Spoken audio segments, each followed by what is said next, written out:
Assalamualaikum warahmatullahi wabarakatuh. Halo pemirsa Kakak Media.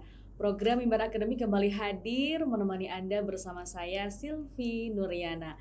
Dan pada kesempatan yang sangat luar biasa, kita sudah kedatangan narasumber yang sangat luar biasa juga ya. Dan pada kesempatan kali ini kita akan membahas materi mengenai prospek kerja dari program studi Hukum Keluarga Islam. Bersama narasumber hebat kita di sebelah saya ada Bapak Abdullah Taufik ya.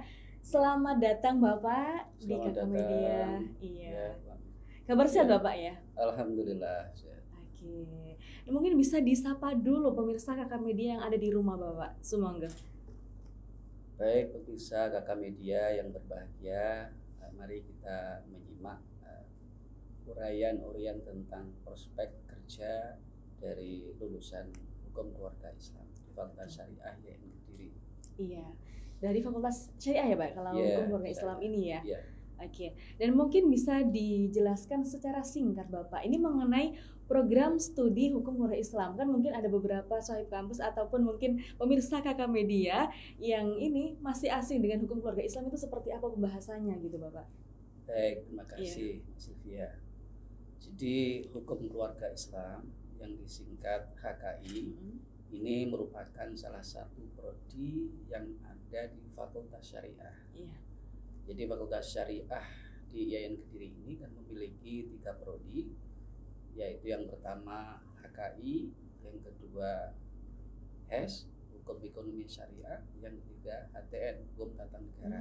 Iya. Nah, untuk HKI yang tadi sudah kita sebutkan di awal merupakan salah satu prodi di Fakultas Syariah. Ini konsentrasi pada bidang-bidang hukum tertentu, misalnya hukum perkawinan, hukum kewarisan, hukum wakaf, hukum perceraian, dan lain sebagainya. Oke. Berarti membahas mengenai hukum-hukum gitu ya Bapak ya, khususnya Ya, di dalam terutama hukum keluarga Islam. Oke, betul. Hukum keluarga Islam itu ya tadi saya sebutkan, ada perkawinan, perceraian, ada wakaf, waris, wasiat, hibah, dan lain sebagainya. Sangat kompleks Bapak ya. Iya, terkait dengan Betul. hubungan keluargaan. Baik, nah ini kalau berbicara secara umum Bapak ya. Nanti kalau ada pertanyaan dari keluarga ataupun dari orang rumah ini, kalau nanti kuliahnya di HKI itu prospeknya seperti apa? Ini mungkin bisa dijelaskan secara umum gitu Bapak ya, mengenai program studi HKI ini gitu. Baik, karena program studi HKI ini konsentrasi di bidang hukum keluarga, maka tentu ini menyiapkan calon-calon sarjana hukum yang berkompeten di bidang hukum perceraian, hukum perkawinan. Nah, itu nanti di mana mereka tentu akan menjadi analisis perkara-perkara di peradilan agama. Nah, jadi intinya mereka bisa bekerja di sana, jadi hakim lah paling tidak seperti itu. Iya. Berarti fokusnya di peradilan agama gitu Bapak ya. Iya. Tentu ada yang lain. Oke. Karena apa? Karena di samping mata kuliah hukum agama juga diajarkan hukum konvensional, di antaranya hukum pidana, hukum perdata, hukum acara pidana, hukum acara perdata. Nah, ini nanti diharapkan lulusan dari HKI setelah menjadi sarjana juga mampu menjadi analisis, ya, menjadi analis perkara di pengadilan negeri, termasuk diantaranya mungkin menjadi hakim di pengadilan negeri atau menjadi panitera, atau mungkin juga di lahan profesi yang lain, profesi seperti pengacara atau advokat yang bisa membuat kantor kerja sendiri atau yang lain-lainnya. Baik. Jadi kalau saya simpulkan tadi dari Bapak Abdullah Taufik ini ya, ada beberapa tempat yang bisa ditempati oleh para jebolan atau lulusan dari HKI ini Bapak ya. Betul. Ada pengadilan agama, kemudian ada advokat ya. Ya. Atau mungkin yang lainnya Pak, mungkin kan seperti yang kita ketahui bahwasan jebolan dari YN Kediri ya, khususnya di HKI ini kan puluhan gitu, bahkan ratusan gitu kan. Otomatis tempatnya itu juga banyak gitu Pak. Selain di pengadilan agama, selain di advokat, ini biasanya di mana Bapak? Yang paling mayoritas gitu? Ini ada fasilitas untuk lulusan sarjana hukum, khususnya yang HKI itu memiliki peluang besar. Di mana? Yaitu di KUA menjadi penghulu. Dan ini tidak bisa ditempati oleh lulusan yang lain, lulusan dari pendidikan nggak bisa. Ya, jadi hanya lulusan dari HKI. Bisa. Gitu. Memang khusus untuk penghulu ini lulusannya harus HKI gitu Bapak ya? Iya, memang begitu. Dari hukum tata negara nggak bisa ya? Ya, seperti itu. Betul, jadi harus fokusnya di HKI seperti itu. Terus selain itu Bapak, selain mungkin di pengadilan, terus kemudian di advokat, terus di kantor urusan agama, apakah bisa di Kementerian Agama Bapak yang yang berkedudukan di tingkat kabupaten kota bisa ataukah seperti apa itu? Ya, jadi karena peluang untuk menjadi PNS ya itu ada, cuma itu kan bersaing ya. Tetapi tidak menutup kemungkinan untuk ke sana. Jadi akses ke sana ada. Jadi PNS di lingkungan Kementerian Agama, juga bisa jadi PNS di lingkungan Mahkamah Agung. Oh gitu. Ya. Baik, berarti sangat luas sekali Bapak ya, bisa ditempatkan dimanapun, bisa di pengadilan agama, bisa juga untuk membuat suatu badan sendiri, advokat ya Bapak bisa, ya. Bisa. Oke, baik. Pembahasan yang sangat luar biasa pemirsa mengenai prospek kerja dari program studi hukum keluarga Islam. Baik, nanti akan kita lanjutkan lagi ya Bapak ya. Dan pemirsa jangan kemana-mana, tetap di program Mimbar Akademik. Baik pemirsa, masih di program Mimbar Akademik bersama Silvi Nuryana, bersama juga narasumber hebat kita pada hari ini ada Bapak Abdullah Taufik. Ini kalau boleh tahu Pak, ini kita tadi belum kesepakatan ini dipanggil siapa Bapak? Pak Abdullah apa Bapak Taufik gitu?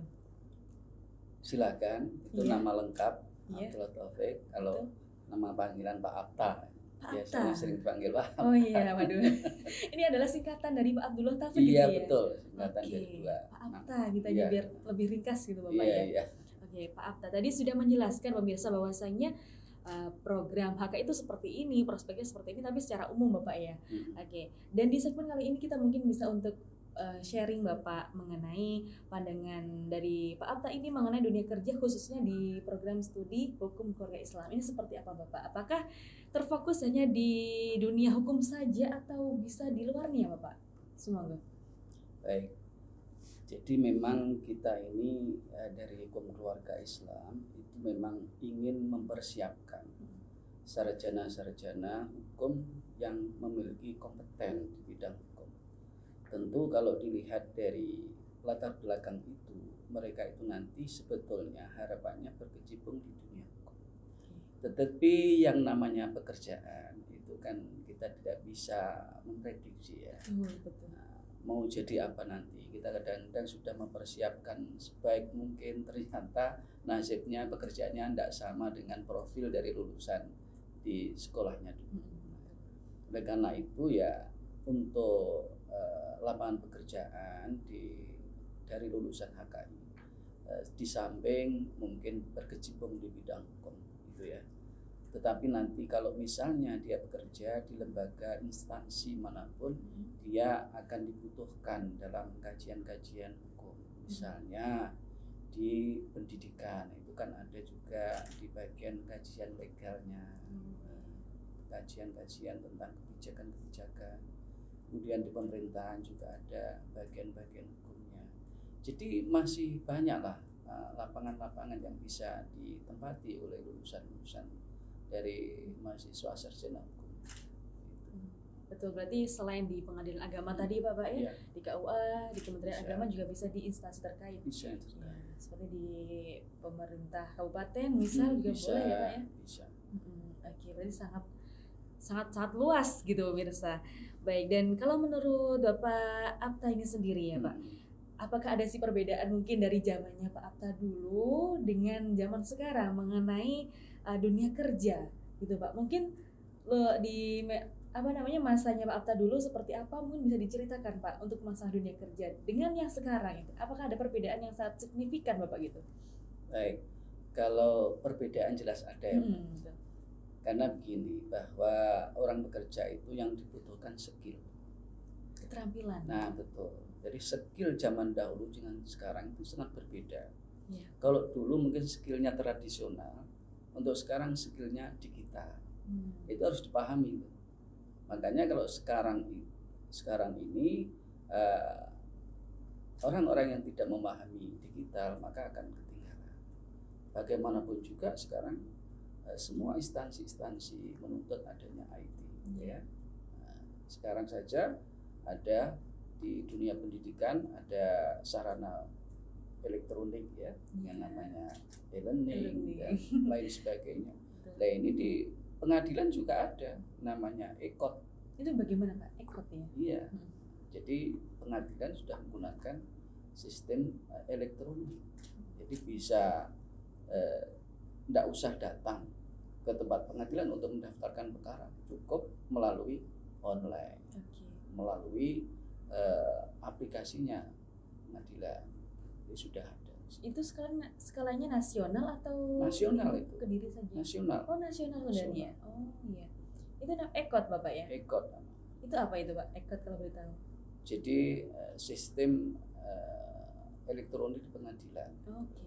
Nah, jadi semua yang dilakukan mulai dari pendaftaran, pemanggilan para pihak itu bisa dilakukan melalui online.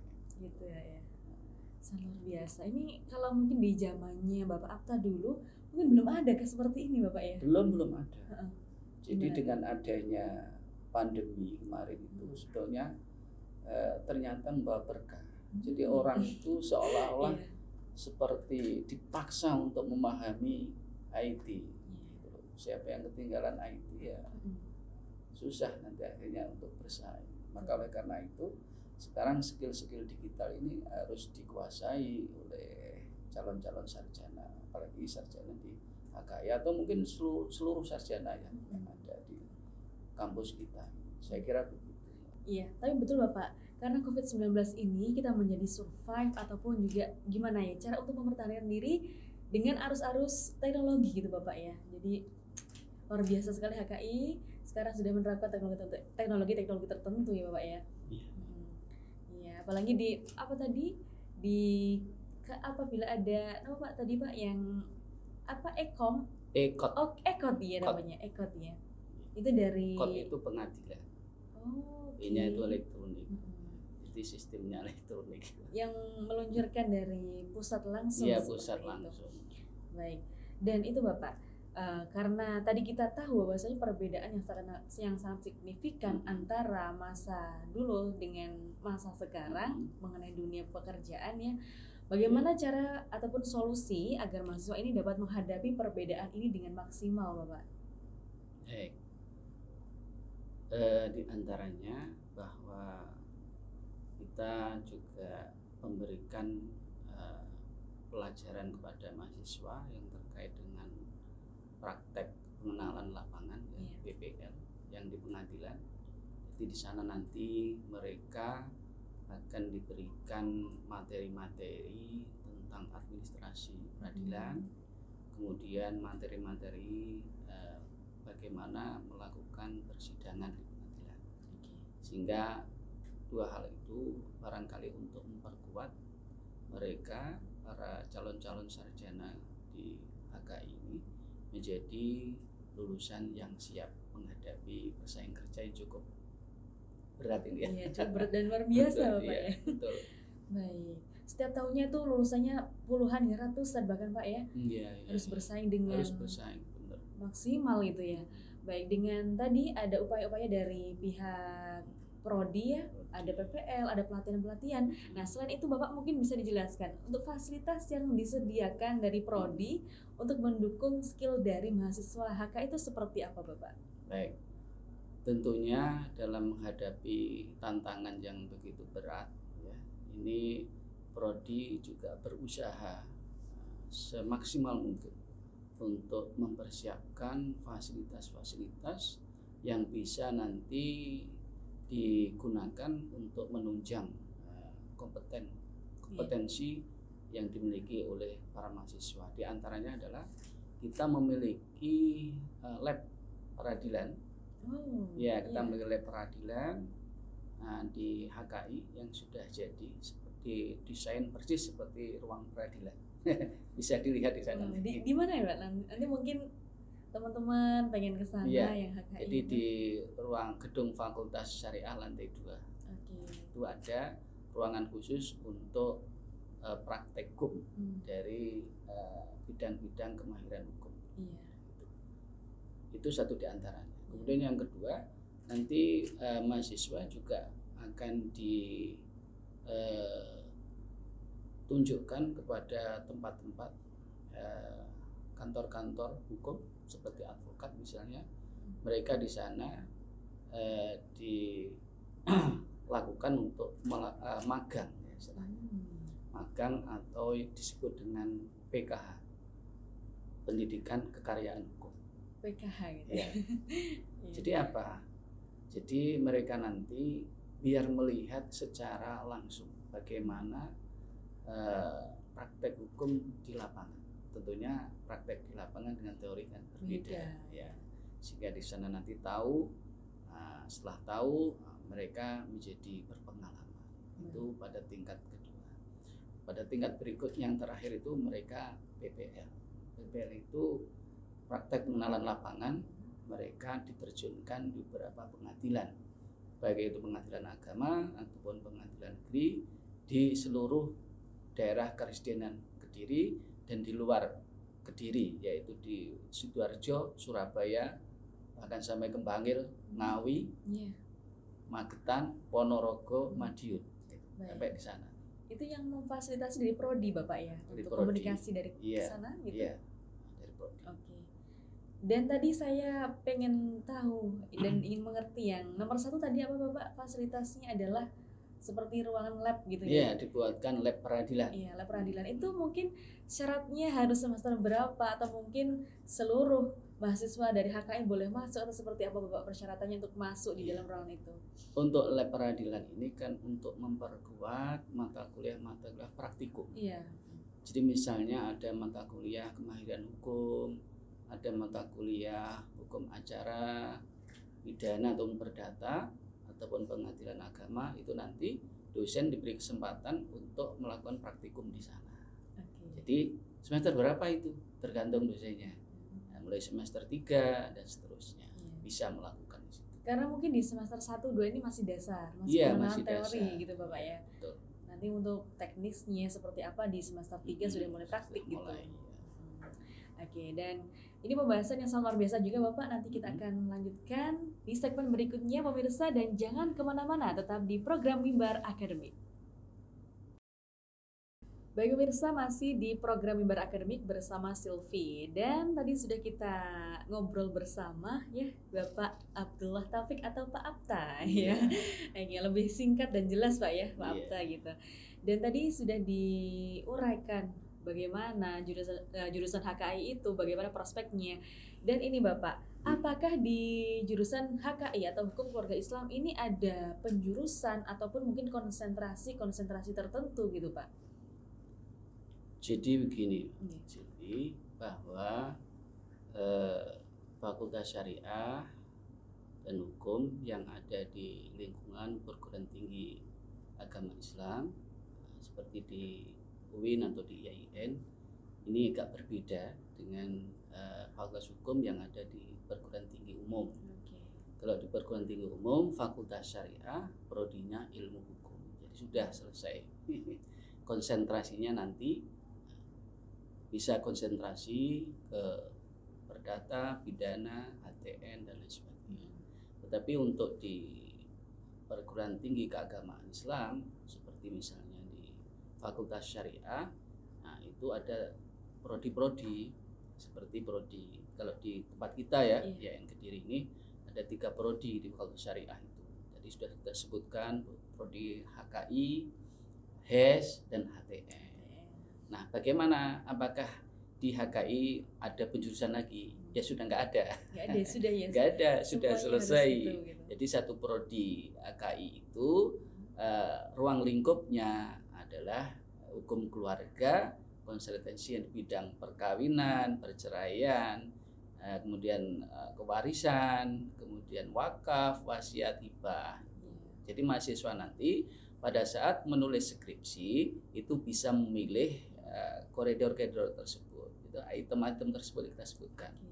Berarti nggak bisa memilih Pak ya? Saya pengen di wakaf saja nggak bisa ya Pak ya? Harus semuanya gitu. Ya, pertama harus belajar semuanya. Tapi kemudian nanti ketika pengajuan judul skripsi boleh memilih. Misalnya bidang wakaf silahkan, bidang waris silahkan. Nah seperti itu.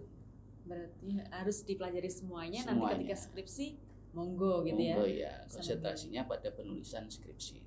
Oke, siap.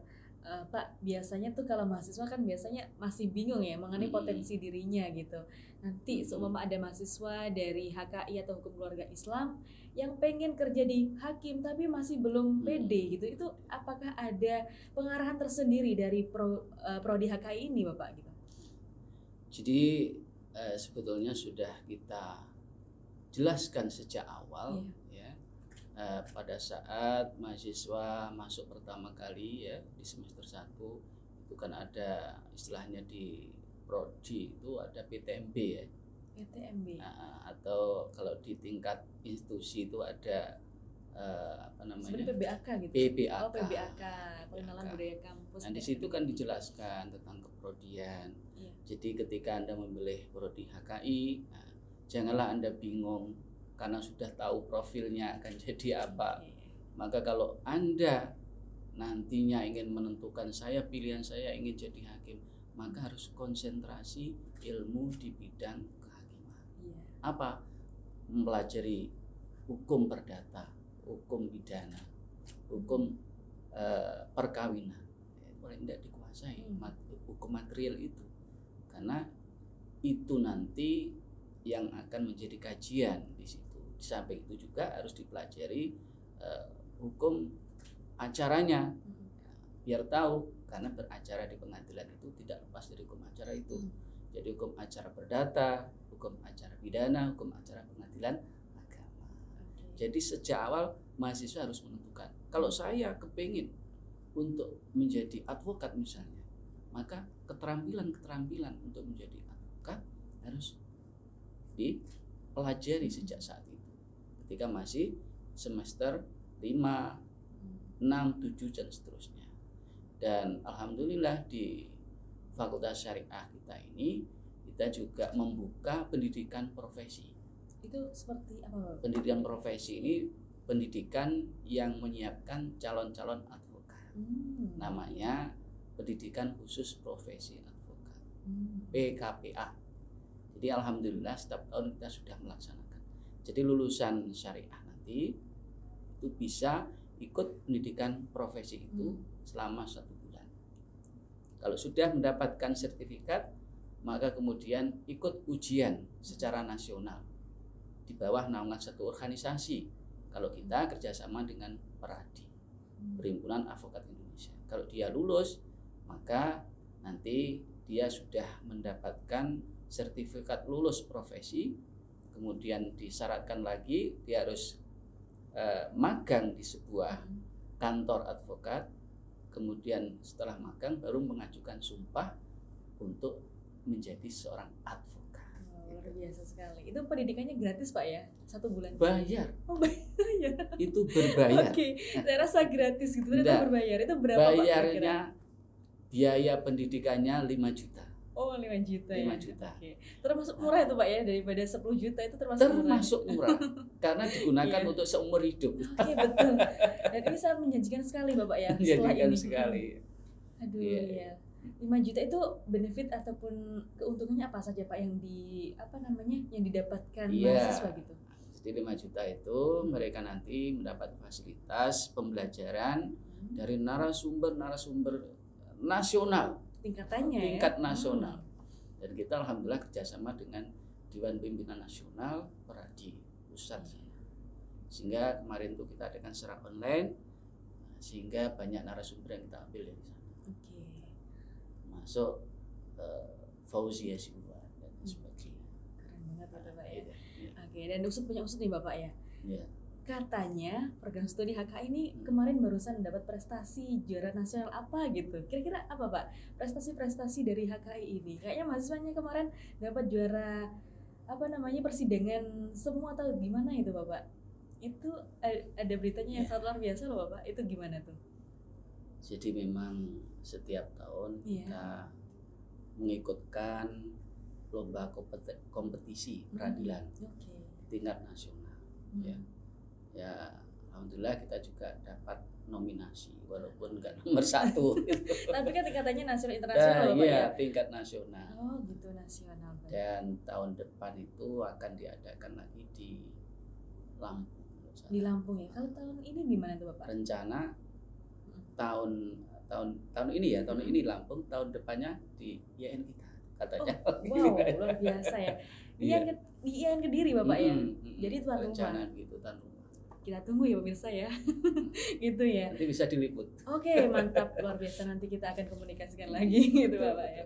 Oke. Dan tadi seputar prestasi sudah, kita ke para alumni Bapak ya. Dari alumni HKI atau Hukum Keluarga Islam, ini jebolannya kira-kira di mana saja hingga saat ini Bapak yang sangat luar biasa gitu. Baik. Dari penelusuran saya, dari research tadi yang saya lakukan, itu ada 2 orang alumni HKI yang menjadi hakim pengadilan agama. Di mana itu Bapak? Yaitu di luar Jawa semuanya, karena masih pertama kali di luar Jawa. Satu dari Blitar, yang kedua dari Jawa Barat. Kemudian selain jadi hakim, mereka banyak yang menjadi profesi advokat. Jadi sudah puluhan kira-kira kalau dihitung yang jadi advokat. Sudah advokat, sudah praktek itu semua. Sudah jadi advokat. Sudah ya? advokat. Betul-betul. Itu profesi yang mudah-mudah sulit profesi gimana gitu? Yang mandiri. Betul. Karena bisa buka kantor sendiri tanpa harus bersaing dengan pesaing lain gitu. Betul. Cuma persoalannya nanti ketika dia sudah buka kantor, laku atau tidak itu tergantung bagaimana individu itu untuk mengusahakan supaya tenar, kualitas dan sebagainya. Betul. Kalau berbicara mengenai jebolan ataupun alumni dari HKI Kediri, sangat luar biasa Pak ya. Iya, jangan diragukan lagi. Jangan diragukan lagi pemirsa gitu. Dan kalau mungkin jebolan HKI Kediri sudah kita dengar bersama dari Bapak ya, kalau mungkin ini kisahnya Bapak dari dulu hingga saat ini bisa konsentrasi di dunia HKI atau di dunia hukum itu seperti apa Bapak? Oke, mungkin bisa di-spill sebagai informasi ataupun juga inspirasi bagi kita semuanya gitu ya. Ya, saya kira biasa saja. Biasa saja. Kita ya dari awal ya. Iya. Kita dari awal itu karirnya memang di dunia pendidikan. Ya, di dunia pendidikan. Jadi kebetulan ya kita ini memang di disiplin ilmu hukum. Di hukum ya? Ya, ilmu hukum, sehingga sampai S3-nya juga di hukum. Berarti linear Bapak ya? Linear. S1, S2, S3 hukum semuanya. Sehingga kita juga mengabdikan diri kepada hukum. Oleh karena itu di sini saya ikut di Fakultas Syariah karena sesuai dengan keilmuannya kan. Kemudian juga di sini saya dipercaya oleh fakultas untuk memimpin lembaga bantuan hukum Fakultas Syariah. LBH Fakultas Syariah. LBH Fakultas Syariah. Dan juga kalau di luar saya juga diamanati untuk memimpin lembaga bantuan dan lembaga penyuluhan dan bantuan hukum di NO Kota Kediri. LPBHN. Di PCNU Kota. Di PCNU. Oke, siap. Luar biasa. Ini kalau boleh tahu nih Pak ya, apa sih alasan dari Bapak Apta ini bisa konsentrasi di hukum gitu? Maksudnya kan apakah ada rasa nyaman tersendiri ketika mengambil hukum ataupun mungkin mempelajari hukum gitu? Apa kira-kira Pak? Jadi begini, dulu awalnya memang kita itu belum punya rasa ketertarikan di dunia hukum. Ketertarikan awal itu karena dilandasi adanya satu persoalan di keluarga yang menuntut untuk belajar hukum. Akhirnya diawali dari itu, latar belakang itulah saya tertarik untuk belajar. Untuk apa? menyelamatkan Betul. keluarga kita gitu. Oke, berarti memang betul ya Pak ya, sebuah permasalahan itu Hmm. bukan mutlak semuanya itu masalah gitu. Masalah Ada kalanya berkah gitu. berkah gitu. Baik. Mungkin seperti itu. Jadi apa namanya itu sebagai inspirasi lah ya. Nah, seperti itu. Masalah menjadi inspirasi untuk belajar lebih giat. Kalau menurut saya itu masalah menjadi berkah Pak ya. Ya, boleh. Betul. Seperti itu. Nah itu, jadi hingga saat ini bisa konsentrasi di dunia hukum Bapak ya. Iya. Sangat luar biasa.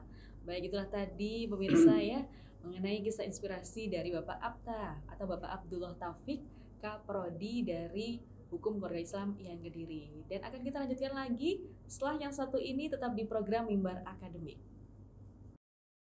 Baik pemirsa, masih di program Mimbar Akademik bersama narasumber hebat kita pada hari ini, yaitu Bapak Abdullah Taufik, Kaprodi dari Hukum Keluarga Islam IAIN Kediri. Tadi sudah dijelaskan secara panjang lebar ya pemirsa bahwasanya HKI seperti ini, prospeknya seperti ini, bahkan lulusan atau jebolan-jebolan dari HKI IAIN Kediri juga sangat luar biasa ya Bapak ya.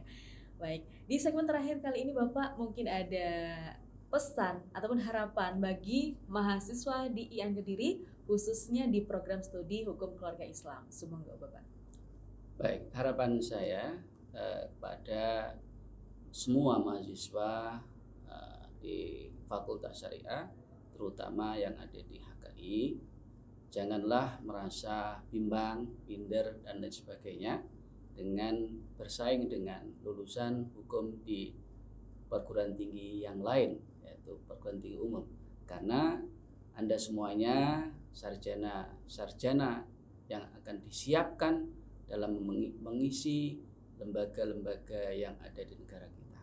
Dan nantinya mahasiswa-mahasiswa kita dari Fakultas Syariah itu akan mendapatkan gelar sarjana hukum seperti lulusan Fakultas Hukum di perguruan tinggi umum yang lain.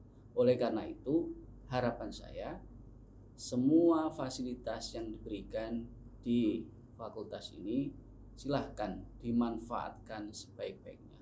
Mulai lab peradilan semuanya, mulai fasilitas kompetisi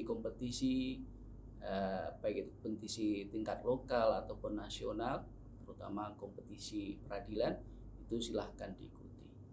Dan nantinya harapannya bahwa Anda semuanya akan menjadi sarjana-sarjana yang kompeten di bidang hukum. Itu harapan kita.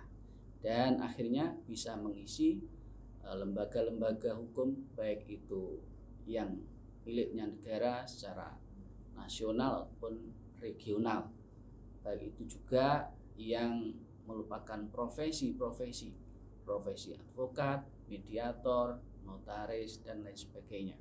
Itu bisa diisi dan disiapkan dari sekarang. Terima kasih. Sangat luar biasa Bapak, semoga berkah ya pembahasan kita pada hari ini ya. Oke, dari pembahasan dari Bapak Apta tadi bisa kita simpulkan bersama ya pemirsa bahwasanya di Prodi HKI ini tidak hanya di peradilan agama saja, namun juga bisa berada di Kementerian Agama, di KUA ataupun juga di lembaga advokat, instansi-instansi tertentu juga bisa ya Bapak ya. Bisa. Oke, semoga bisa memberikan gambaran bagi pemirsa, oh ternyata prospek dari program studi HKI itu sangat luas sekali gitu Bapak ya. Semoga bermanfaat. Sekali lagi diucapkan terima kasih kepada Bapak Apta ya. Semoga kita bisa bertemu di kesempatan berikutnya. Amin. Oke. Baik pemirsa, itulah tadi pembahasan mengenai prospek kerja program studi Hukum Keluarga Islam khususnya di IAIN Kediri. Semoga bermanfaat. Dan di sini Silvi Nuriana beserta kru yang bertugas pamit undur diri. Terima kasih. Sampai jumpa. Wassalamualaikum warahmatullahi wabarakatuh.